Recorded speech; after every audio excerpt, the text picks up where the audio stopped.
May the Lord bless you today, whoever you are listening to this message. I'd like to talk today about Lot from Genesis chapter 19. I want to share some thoughts about his life.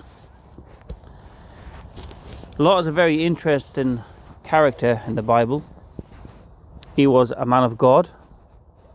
He was greatly blessed by God.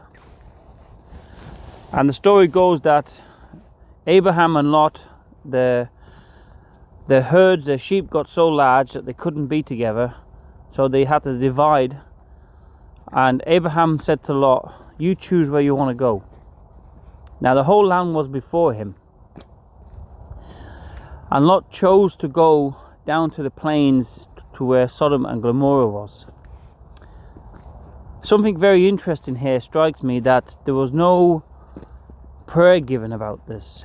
Lot didn't seek God. He didn't ask God's advice upon this. He just saw that it was very good and very well watered, and everything seemed to grow very well down in the plain, and there were some cities about, Sodom, Gomorrah and so on, and it just looked all very good and pleasing to the eye. And he made a decision to go down. That decision that he made, without praying, without seeking the Lord's advice, totally and utterly destroyed his whole life. Because as you read through the story, we find that after he had went down and moved into the valley, into the plain, that some other kings from the other part of the country came and took Lot prisoner. And Abraham had to go and rescue Lot. Then we hear that Lot moves into the city, maybe for safety, maybe because he felt that he would be safer in a city than he would be out in the open air, in the fields.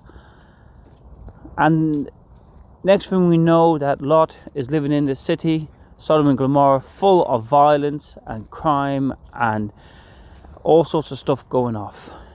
I don't have to go into detail, you know the story. Then we hear that because the city was so wicked, God sends two angels to get Lot out, because God is going to destroy these cities.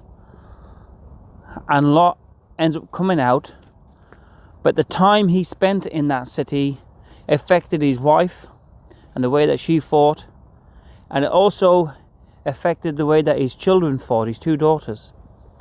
Because leaving that city, his wife looked back and was turned to a pillar of salt. And later on, his two daughters got their father drunk, and he became the father of their children. After that, there was no more said about Lot. There was no more heard about Lot for the rest of the story. Lot was just finished. That was it. And I was thinking, how many Christians have done the same thing? Or going to do the same thing? How many Christians make decisions, make plans, decide to move somewhere or do something based upon financial gain, based upon what looks good to the eye, based upon what they want, what they think is profitable for their life, and they don't once consider what God has to say about it. They don't pray about it. Or let's reframe that. They may pray, but the prayer won't be, "What do you want me to do, God?"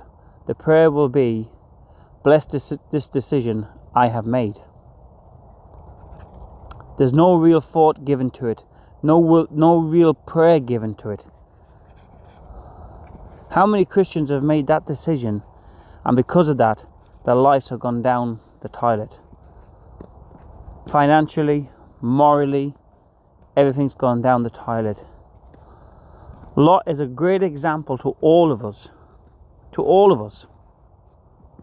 how we should seek God, how we should not trust in our own wisdom, how we should not trust in our own prosperity and wealth, how we should not trust in the security of cities and finance and so on, because it all can end very quickly. Lot started out very good because he was with Abraham and he was in right company and he was within the blessings of God. But when Lot decided to move out and do his own thing, his life went downhill. We should learn and not make the same mistake. We should not make the same mistake and do what we want to do. We should always seek God. We should always seek His attention. Seek what He wants for us in our life, instead of doing what we want to do and thinking that we know best. We're grown-up men now. We're grown. We can make our own decisions. We need to seek God's face.